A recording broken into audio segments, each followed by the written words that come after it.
if you want to serve, you can actually do whatever you want to show that is exemplary within the period allowed.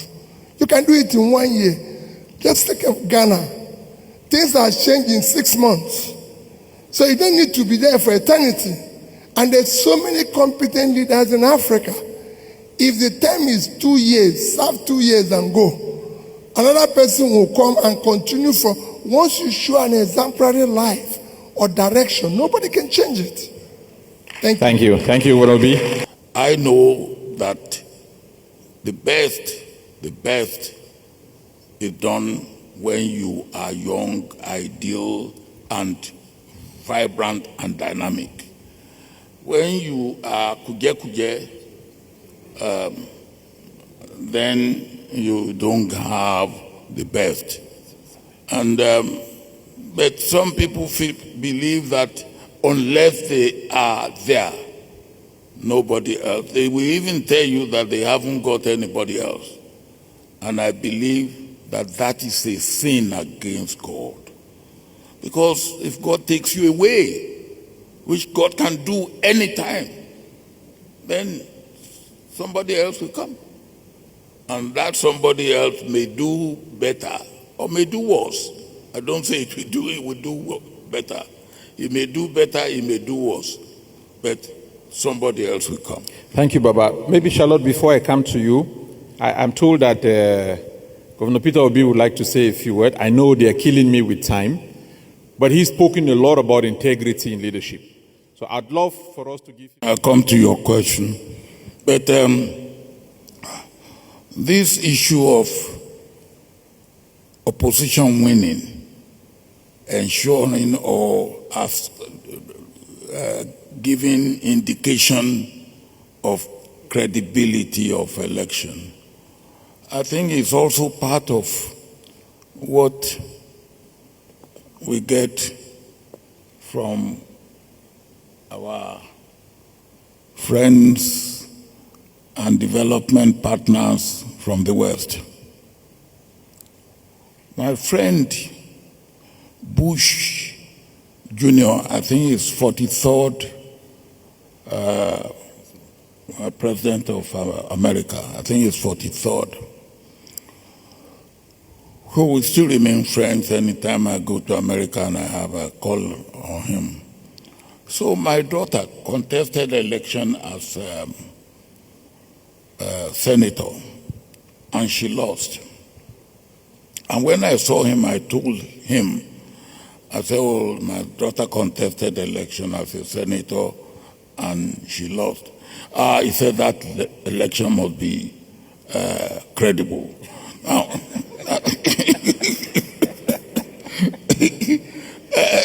but that to me is not really the way that it should be looked at. But of course,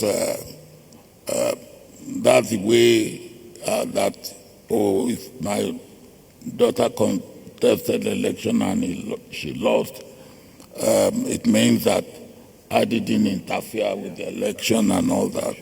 Okay. So that is that. I just believe that what I said earlier, there's a lot that should go into democracy before election, and there's even a lot more that should go into democracy after election. And democracy dividend must be felt by everybody.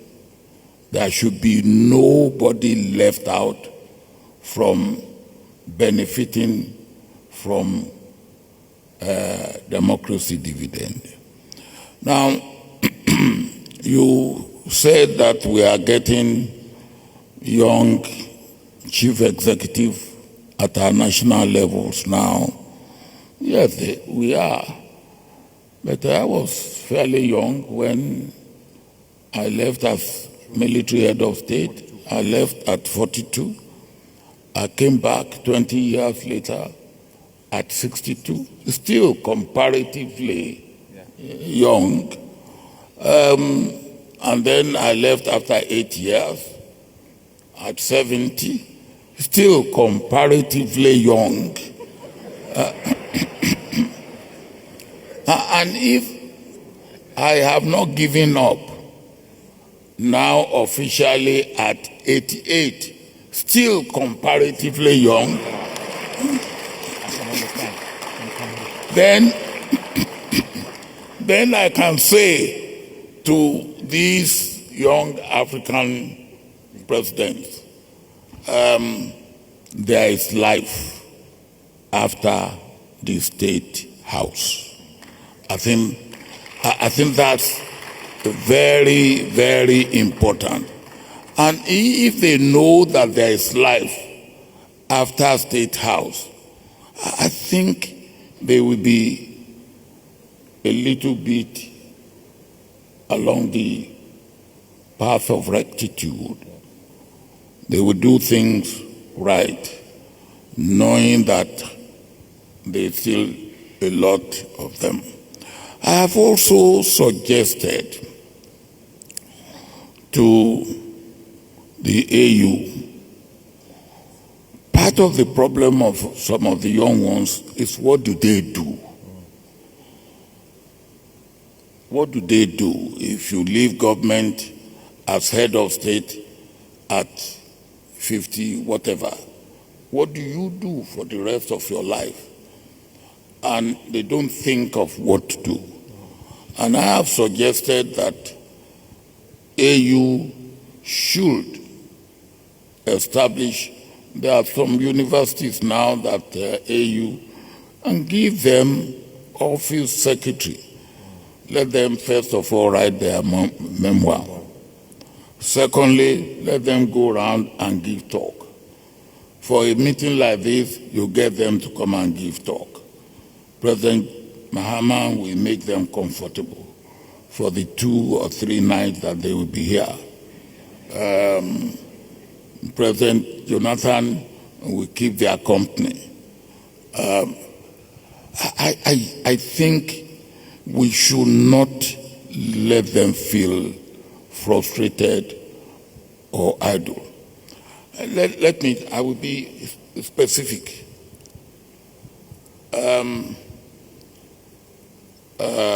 The former president of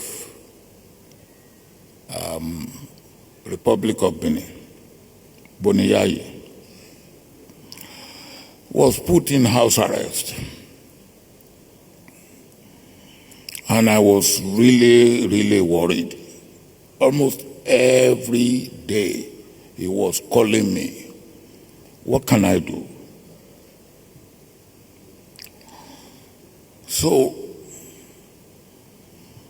I wasn't close enough to his predecessor to be able to approach him.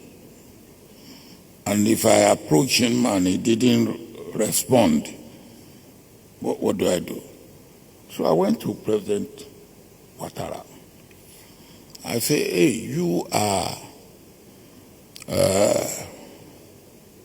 doyen of Francophone leaders. Why don't you handle this?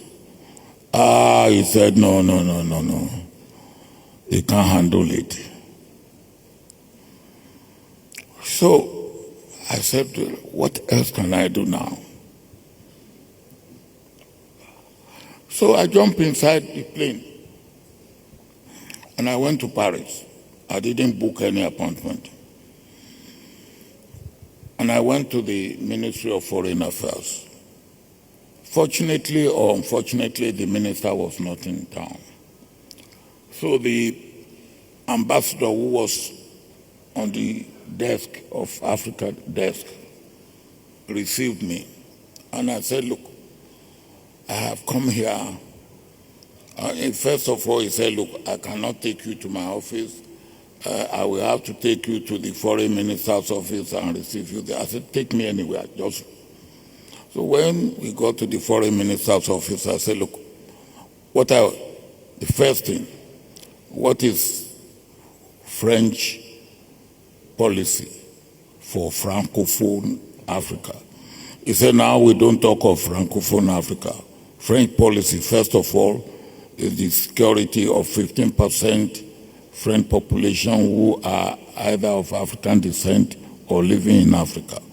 The second is we go for business, anywhere we can see business. The third is with you 54 AU, we 27, if in international meeting we come together, we should carry the day. I said, all right, thank you very much. Now, I come to talk about the situation in the Republic of Benin. And he said, no, we cannot come into that. So, but then he said to me, talk to President Kagame, and President Kagame may be able to solve the problem for you. Now, I have to go to Paris to get solutions for. So, of course, I'm very close to President Kagame. So I phoned President Kagame. 48 hours later,